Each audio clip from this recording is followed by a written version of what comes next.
My greetings to all of you. I am indeed overwhelmed. What I see in the House, that is nearly in full strength, is a message I will take from this place to all the legislatures and Parliament. Honorable Governor, Mizoram, Dr. Hari Babu Kambmapati, Honorable Speaker, Mizoram Legislative Assembly, Lal Biak Jhama, Honorable Chief Minister and Leader of House, Mizoram Legislative Assembly, Ladu Oma, Leader of the Opposition, Mizoram Legislative Assembly, Lal Chandama Ralte, Honorable Members of Mizoram Legislative Assembly, officials, staff of Secretariat, distinguished audience in the gallery, friends in the media. My greetings to you all. It is a privilege, an honor, and a moment to ever cherish to address this august assembly. It is a matter of pride that this assembly has, for the first time, 3 women members. Congratulations to them. Their presence in this House reflects increasing participation of women in governance and policy making. We are fast heading towards women-led development. The spectacular performance of our girls on the 75th Republic Day at Kartavya Path was a defining moment and a welcome change. It was their day.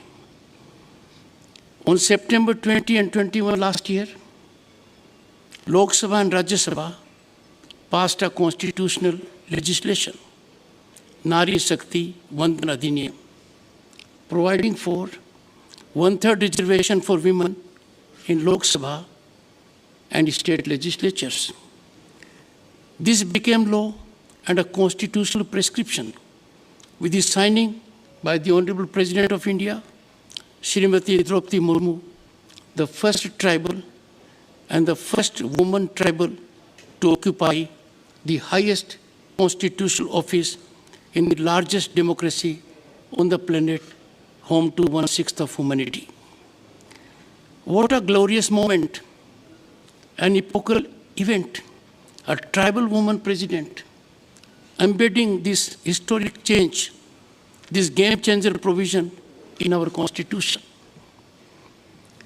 This involvement of women in Lok Sabha and legislatures will be transformational in evolution of policies and governance. So, be prepared.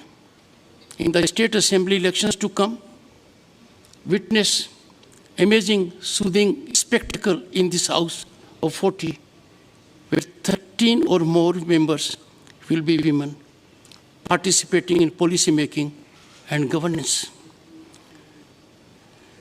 It is a matter of joy for us all that our nation is on a path of unprecedented progress.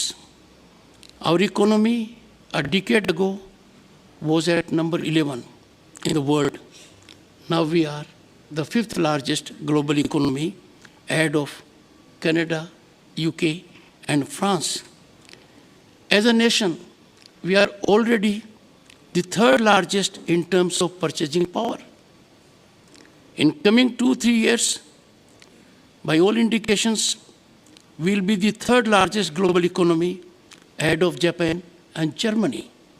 The country now has world-class infrastructure of roads and connectivity. In all this development, Northeast, including the state of Mizoram, has been a significant partner. The region has seen unprecedented exponential growth in the last decade. The government's policy of Look East, Act East has been a game changer. Last decade has been the golden era of the Northeast. The Northeast Council played a crucial role with achievements of over 12,000 kilometers of road, 700 megawatt power plants, and many national institutions coming up. Friends, the entire world applauded India's presidency of G20, giving us high global image and a cutting edge to our soft diplomatic power. G20 meetings were held all over the country, in all the states and union territories, including Mizoram. Thereby, this state has gained significant footing in tourism. The International Travel Mart 2022 that concluded in the capital witnessed laying the foundation stone of Aizawl Convention Center at Chitte, a Prasad project in Mizoram, and 2 bamboo link roads. The Aizawl Bypass Road and bamboo link roads are being developed at a total cost of over 600 crores Indian rupees under the PM Divine scheme, out of which 2 bamboo link roads are being constructed at the estimated cost of 66 crores and 33 crores respectively. With the development of Aizawl Tourism Convention Center and 2 bamboo link roads, there will be upward surge in tourism in the state. I look forward, Honorable Leader of the House, to aware an opportunity to be at the center that opens many vistas for the state of Mizoram, particularly in tourism and conferences. This convention center will be critical in making significant economic contribution to the state as well. Mizoram is gifted with incredible beauty and cultural richness. I have witnessed it right from the day morning I landed with my wife.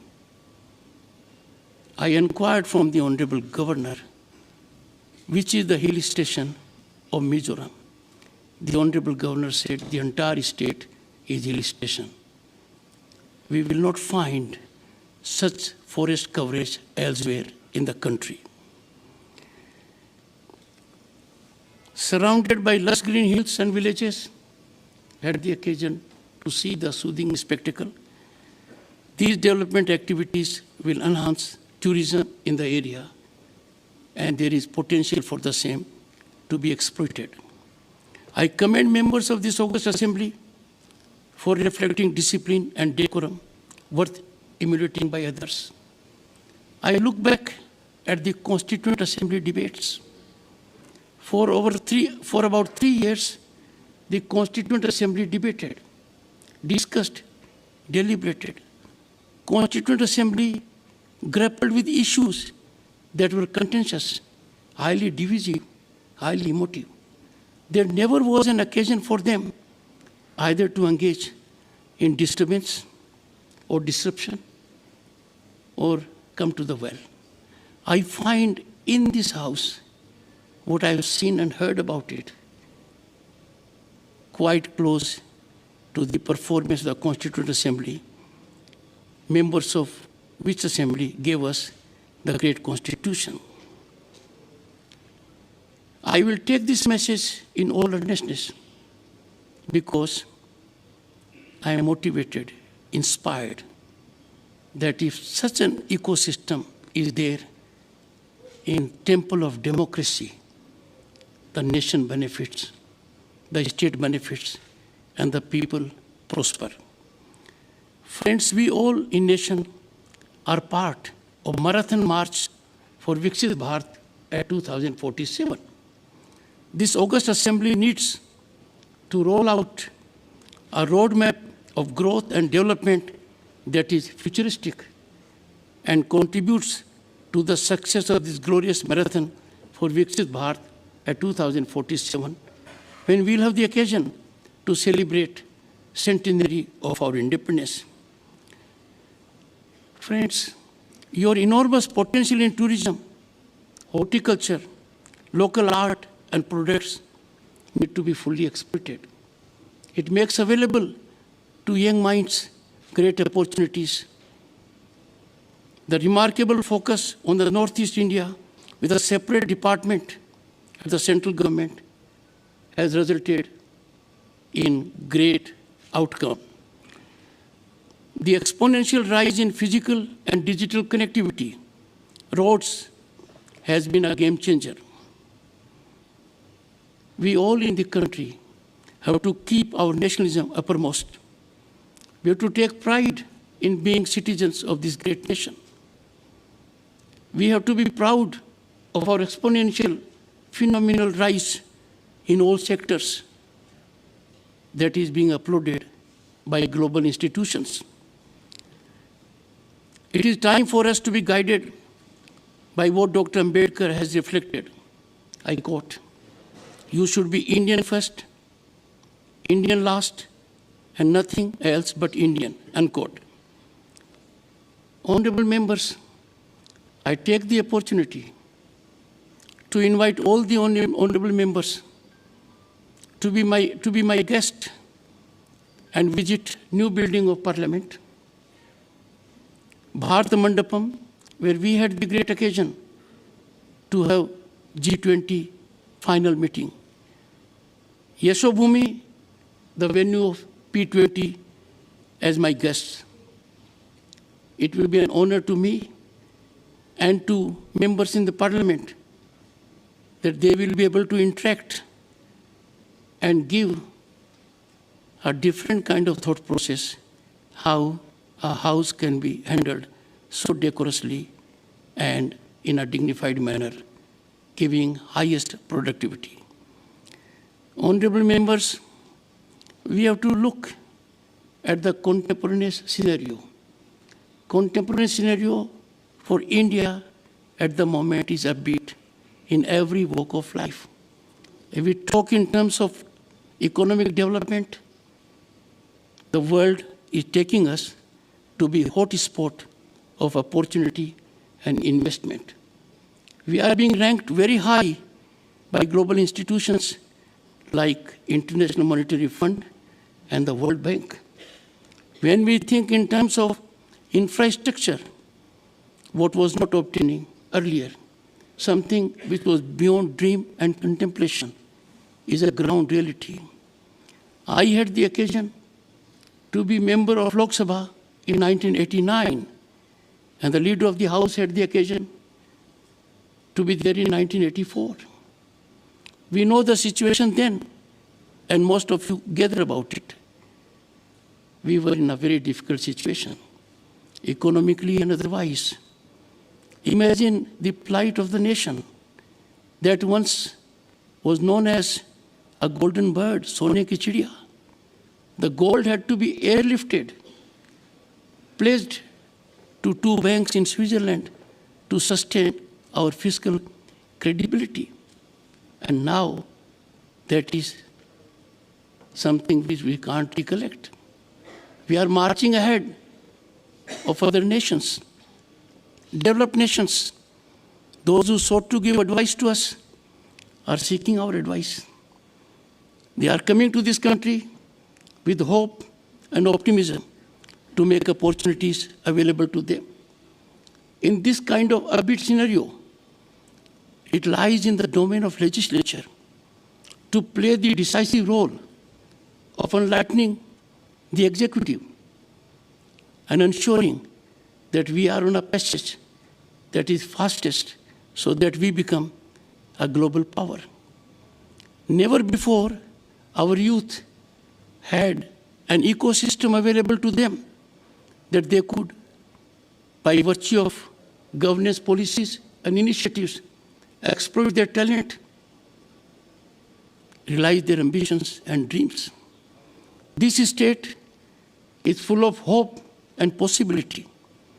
This state has to work through the wisdom of legislature to unleash the opportunities, be it in hydropower, be it in tourism, be it in startups,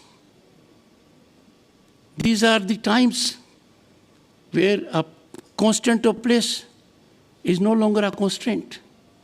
With digital penetration taking place in a country that has stunned world institutions, our digital penetration was remarked by the World Bank that India achieved in 6 years, which could not be achieved by others in 4 decades and more.